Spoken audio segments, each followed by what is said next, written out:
conversamos sobre la necesidad de crear estos ecosistemas y antes de pasar a ver qué es lo que debería haber, cuéntanos qué cosa es lo que hay hoy día en el Perú. Sí, lo que tienes es en verdad una serie de instituciones que de manera aislada han logrado algunos productos o algún tipo de servicio, ¿no? Hay que destacar el tema de la red de CITES. Los CITES son estos centros de innovación tecnológica que están adscritos al Ministerio de la Producción. Además, sectorialmente han desarrollado una suerte de servicios. Que algunos funcionan bien y otros no. Exacto, a eso iba, que hay que ser también transparentes, a pesar de que tienen el nombre de innovación tecnológica, en sí mismo no están... prácticamente, entiendo. Y básicamente servicios vinculados a laboratorios, a pruebas, pero no hacen en sí mismo innovación ni tampoco transferencia de tecnología. Pero tienen 10 años, se han mantenido y más o menos, como tú dices, algunos más que otros han logrado aglutinar a algunos agentes sectorialmente, ¿no?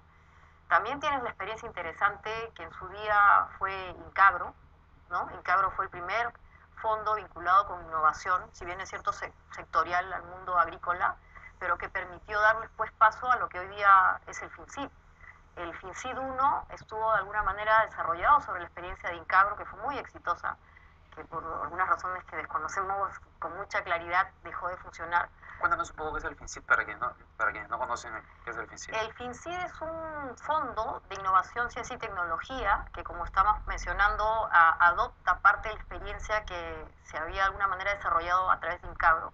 Es un fondo público que tiene una participación del propio gobierno peruano y también de entidades multilaterales, como por ejemplo el Banco Interamericano de Desarrollo, que lo que hacen es buscar justamente crear este ecosistema a través de proyectos. El FINSID 1, hay que decir también las cosas, estuvo muy vinculado a proyectos de tipo académico, ¿no? De hecho, los principales beneficiarios de ese FINSID 1 fueron universidades. Entonces, si otra vez vamos a la lógica de cómo creamos el ecosistema, muy pocas empresas llegaron a presentar proyectos a ese FINSID 1, con lo cual esa suerte de acercamiento entre la academia o la triple hélice terminaba todavía quedaba como insuficiente. Ahora va a haber un segundo FINSID, un FINSID 2, incluso se ha dado ya la noticia, el propio presidente lo mencionó en su discurso el 28 de julio, van a ser 110 millones de dólares, una participación del gobierno peruano y también del Banco Interamericano de Desarrollo, y va a tener más líneas para presentar, más líneas de inversión para presentar proyectos que, según entendemos, pueden ir desde los típicos proyectos académicos, poner un laboratorio, hacer algún tipo de prototipo, hasta, por ejemplo, poder establecer algunos tipos de servicios más sofisticados a través de lo que vienen a ser centros de sesionismo tecnológico, ¿no? ¿Cuál fue el impacto del primer FINSID? El primer FINSID fue calificado positivamente, aun cuando, como estoy mencionando, ha estado todavía muy vinculado al ámbito de la academia y de la investigación propiamente per se. Y los impactos de la investigación aplicada no han tenido un correlato, digamos, claro. En los estudios que se han hecho de revisión no dan mucha data clara, pero como experiencia ha sido positiva porque en efecto logró de alguna manera facilitar dinero para que, al menos experimentalmente, algunos proyectos de las universidades se pudieran desarrollar. Claro, cuando uno dice academia hay que tener en cuenta que, claro, que había proyectos, por ejemplo, de piscicultura, o sea, sí habían proyectos que podían estar vinculados a una universidad. O sea, que venían de universidades, pero cuyo conocimiento generado podía implicar la utilización posterior en el mercado, ¿no? Exacto.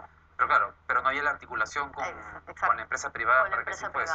O no estaba vinculado a, como decimos, a innovación, desarrollo de un nuevo producto, sofisticación de un nuevo modelo de negocio. Estaba más bien vinculado a cómo soluciono un problema particular o cómo permito que se genere una suerte de prototipo. Y ese es el otro tema, que como era un prototipo, finalmente no se sabe en qué terminó el prototipo, no se sabe si llegó a comercializarse, que es donde justamente está el impacto de esta inversión. Pero en términos generales ha sido calificado positivamente. También es verdad que ese FINSID 1 estuvo muy vinculado a estos sectores más bien tradicionales, agricultura, fuertemente agricultura, o algunos tipos de servicios básicos, y muy poco componente vinculado a sectores como las tecnologías de la información y comunicaciones, que es uno de los sectores que naturalmente provoca de manera más rápida la innovación, o empresas de base tecnológica. Por eso es que este FINSID 2 probablemente va a hacer más énfasis en ese sector, en donde, como estoy mencionando, la innovación es un obligatorio, es un mandatorio. Pero no necesariamente la innovación, la gente piensa a veces que la innovación va relacionada al tema de tecnología, ¿no? Y que para innovar, digamos, tienes que hacer un Google. Y no necesariamente es así. Y tampoco no necesariamente tiene que estar relacionado con el tema tecnológico, comunicaciones. Claro. Pero definitivamente, por ejemplo, la red de fibra óptica que se piensa tender va a ser un gran avance, porque va a ayudar, por ejemplo, a llevar conocimiento hasta las capitales de provincia para poder, digamos, tener algo de infraestructura para tener posibilidades de generar, digamos, procesos innovadores, ¿no? Bueno, eso que mencionas es cierto. Cuando hablamos de tecnología, hablamos en verdad de cualquier forma que me permite hacer eficiente un proceso de producción. Tienes desde la tecnología de punta vinculada con tecnología de la información y comunicaciones, el mercado del software es un sector típicamente vinculado con lo que se conoce como tecnología de la información. Las telecomunicaciones están vinculadas con la tecnología de la información y comunicaciones, pero también tienes tecnología intermedia. El riego por goteo es un típico caso de tecnología intermedia, pero que evidentemente necesita algún nivel de aplicación, de investigación aplicada para poder desarrollar estos modelos y sobre todo replicarlos, ¿no? Entonces, cuando hablamos de tecnología más sofisticada, como la tecnología de la información y comunicaciones, lo que tenemos que plantear es además que son sectores que facilitan de manera más rápida la innovación. Ese es de alguna manera el elemento de beneficio cuando hablamos de esta suerte de vinculación que se hace entre innovación y tecnología, ¿no? Pero en efecto no es solamente ese tipo el de la innovación que hablamos. Hoy día incluso se habla de innovación social. En Europa se está levantando mucho después de la crisis este asunto de hablar de una innovación que provoque también cohesión social. En el caso del Perú tendría que ser innovación que provoque equidad social, no lo sé, o inclusión social, no lo sé, pero la innovación social implica que no solamente se pueda innovar desde el mercado, sino que, como digo, desde el propio Estado o desde el propio ámbito de lo público también se puedan establecer innovaciones, ¿no? Quiero contar una cosa bonita que leí. En la India pasaba lo que pasa en el Perú, que en muchos lugares no había acceso al agua potable y las familias se levantaban muy temprano para caminar 1 hora hasta un determinado lugar y los niños y las mujeres cargaban los baldes de agua hasta el lugar de origen, ¿no es cierto? Las almacenaban no con el sol y todo el rollo.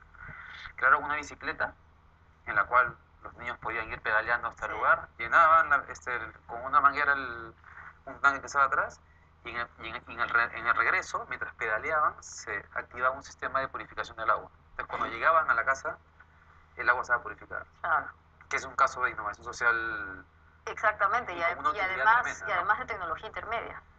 Claro. Es un caso típico de tecnología intermedia. No es un gran invento. Exactamente. Y te puede cambiar totalmente un entorno en términos de salud. Pero eso tiene bastante que ver con el tema de educación y de la forma en que se educan las personas, ¿no? Porque, es decir, para que exista alguien que se haya dado cuenta, tiene que tener la capacidad primero de identificar problemas, de analizar el problema, de poder tratar de buscar una solución adecuada a ese problema y no necesariamente el sistema educativo. Por ejemplo, en el tema primaria, inclusive secundaria, la gente tiende mucho al tema memorístico, repetitivo, inclusive en los propios trabajos. Tú te das cuenta que en una empresa cualquiera, hasta el proceso productivo, los procesos más sencillos pueden ser mejorados y hacer un proceso en la mitad de tiempo, solamente aplicando un Excel de repente, ¿no? O un Access, qué sé yo. Y la gente no lo hace porque no tenemos necesariamente esta forma de analizar los problemas, de ser observadores para tratar de buscar soluciones sistemáticas a las cosas, ¿no? Creo que en el tema de educación también sí, claro. nos queda bastante por hacer, pero bueno. Es un sector, además, con una problemática muy particular, ¿no? Pero sí, en efecto, tiene que ver con el insumo básico, que puede ser justamente qué capacidades estás teniendo hoy día en la formación básica para que cuando entres a un ámbito profesional tengas elementos con los cuales facilitar estos procesos, ¿no? Pero sin ir muy lejos a la educación básica o escolar, en sí mismo en el Perú no tenemos capacidad o justamente habilidades para poder aprender aprendiendo, que está de moda decirlo, o capturar el conocimiento que de manera no sistemática o de alguna manera espontánea se genera dentro de las propias empresas. Entonces, por eso es que hoy día se habla de estos mecanismos de gestión de innovación, en el sentido en que la innovación tú la puedes controlar, la puedes ir midiendo, puedes saber el impacto y sobre todo la puedes transmitir de manera homogeneizada, que a mucha gente le parece cosa extraña, pero hay que partir de la idea de que la innovación no es wow, vino el gurú y eureka y chispazos del momento, sino que es al revés. Hoy día está comprobado, el manual de Oslo, lo hemos mencionado, plantea algunas herramientas que hacen que la innovación se convierta en un proceso continuo en las empresas o eventualmente también en las instituciones, y obliga a que tanto los procesos como las propias personas estén constantemente buscando cómo mejorar o cómo generar esos nuevos procesos, servicios o productos, ¿no? El acumulado de esa situación, imagínate, cada una de estas unidades lo que provoca es un efecto de red potente. Todo el sistema productivo está constantemente vinculado al siguiente paso, al next step, ¿no? Pero además es el tema de cómo haces que toda una organización esté involucrada en el proceso de crear, y eso implica eliminar patrones culturales como el castigo, o sea, el tema del temor al fracaso, ¿no? Que está vinculado al tema del castigo. Entonces, cuando el fracaso es parte del proceso de innovación, Sí, etcétera, ¿no? sí. Contigo conversábamos cuando lanzaron el centro de que para lanzar un programa de innovación y tecnología con visión de futuro requerías comenzar a hacer planificación o prospectiva en el Perú, lo cual en el país es una palabra que suena a pecado en muchos sectores. Entonces hay que romper bastantes paradigmas también. Claro que sí, y no solamente romperlos, sino que las primeras líneas decisoras, tanto de las empresas como de las instituciones, entiendan esto, ¿no? Porque si el gerente general o el director ejecutivo de cualquier entidad pública o privada no entiende que este proceso es una necesidad hoy día en un mundo en el que tú estás hipercompitiendo, porque no solamente compites en el Perú, sino compites con el mundo, un caso típico en el que casi todo termina siendo lo mismo, porque finalmente llega un momento en que te comoditizas, hay que buscar cómo me diferencio. Y la única manera de diferenciarse es haciendo lo que se llama investigación constante o vigilancia, como un proceso constante, ¿no? Si solamente es un momento o esto es porque viene un gerente que es sumamente innovador y el señor se va, se acabó la innovación, no debería pasar, ¿no? Tiene que ser un proceso instalado en la institución, con referentes internos, esto quiere decir con personas que lleven el proceso profesionalmente y con instrumentos. Bien, Maite, vamos a hacer una pausa y volvemos para el último bloque y seguir conversando sobre el sistema de ciencia, innovación y tecnología en el Perú. Volvemos.